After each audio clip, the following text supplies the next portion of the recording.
Let's clear this up. Yes, therapists can work abroad legally. The rules are just deeply misunderstood. Hi, I'm Dr. Annie, and I am a licensed psychologist and a digital nomad therapist. I help therapists build compliant and sustainable private practices that they can take anywhere with them in the world. And today, we're talking about the legal question everyone is terrified to ask. Can you legally work abroad as a therapist? The biggest question when it comes to legally working abroad as a therapist is it something that your license allows you to do?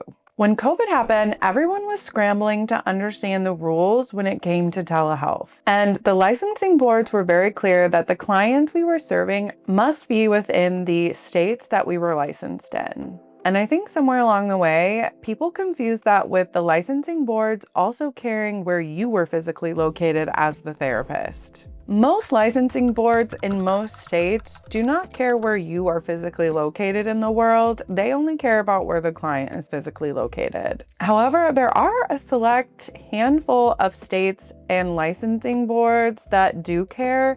And so if this is something that you're very interested in, I would highly recommend you to reach out to your state's licensing board and email them the question, does it matter where I am physically located while I'm providing services to clients who are physically located in the state? On the licensing board's website, there should be a place where it has the rules and regulations of your license that you must follow as a professional with that license. And a lot of times states will also have telehealth or COVID procedure documents that will walk you through what you need to know when it comes to COVID or kind of telehealth. But I will say that some states can be pretty vague or not address this. And so if you're really worried about it, I definitely recommend you to reach out to your licensing board because that is the quickest way you're going to find the answer. And then just save that email or save that rules and regulations for your records.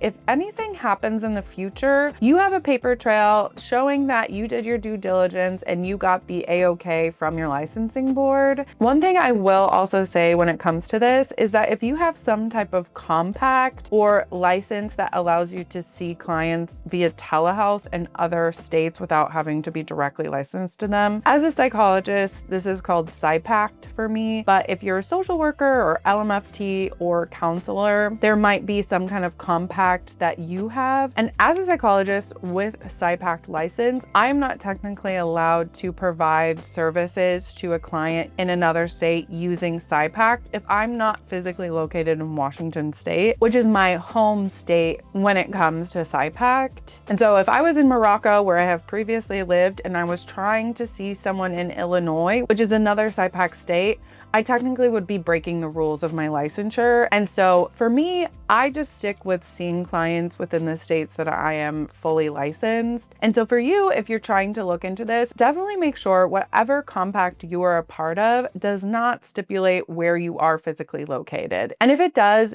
you obviously can just stick to seeing clients within the states you're fully licensed. But I think that's something that maybe people aren't as aware of. So I just wanted to mention that in case that was something you were looking into.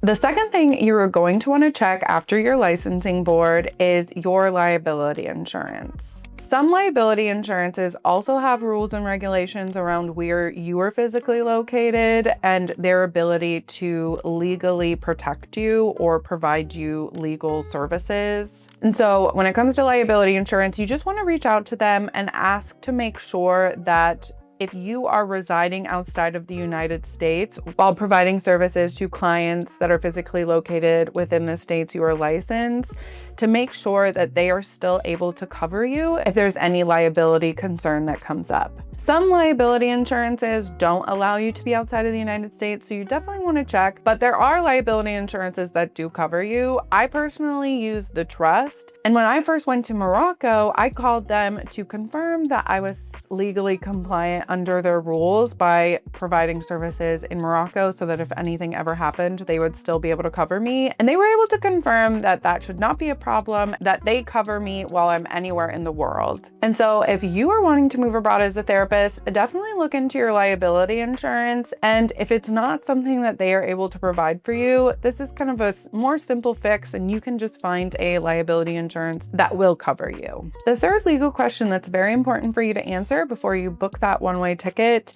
is if your EHR allows you to access their system while you are physically located outside the United States. Some EHRs, like Simple Practice, have it within their terms and conditions that you are physically supposed to be located within the United States, and I think they even allow maybe Canada and Mexico. But if you are located anywhere else in the world, you are not allowed to access your EHR from another country.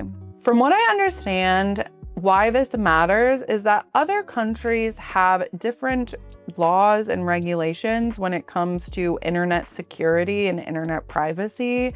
And so I think the EHRs are just being mindful and very risk averse when it comes to your EHR because of HIPAA compliance. But there are some EHRs that do allow you to access their system while you're outside the United States. One of the big ones that I know of is Sessions Health. They are very digital nomad therapist friendly. And so if you're looking for an EHR, I would definitely check them out. But if you're already with an EHR that you know and love, I would just reach out to them and tell them that you are going to be traveling abroad and if this is going to be a problem for their terms and conditions, and see what they say. I know if you have private practice, I'm almost 99% sure they will say that this is not allowed, but I could be wrong. So if you want, you can reach out to them.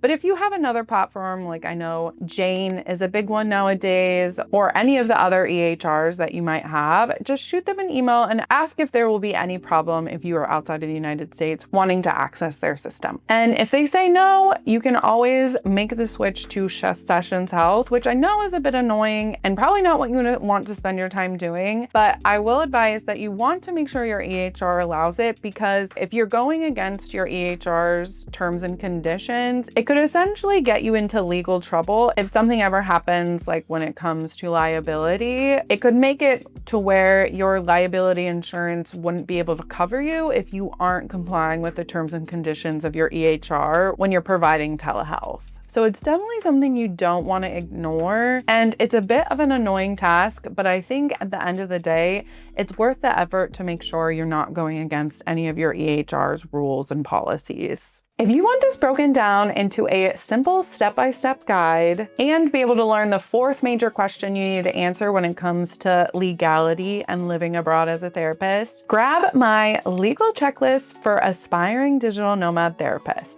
It turns all the confusing legal jargon into human language so you feel protected and not panicked. That's all for you today. If you found this helpful, definitely hit like and subscribe for future content all about building a flexible private practice, working online as a therapist, and creating a life that actually feels good. Leave a comment below letting me know what legal questions still feel confusing to you, and I will hopefully answer it in a future video. And don't forget to grab my legal checklist. It's the simplest way to make sure you're right on track before you take your private practice abroad. If you like this video, I highly recommend you watch this next one.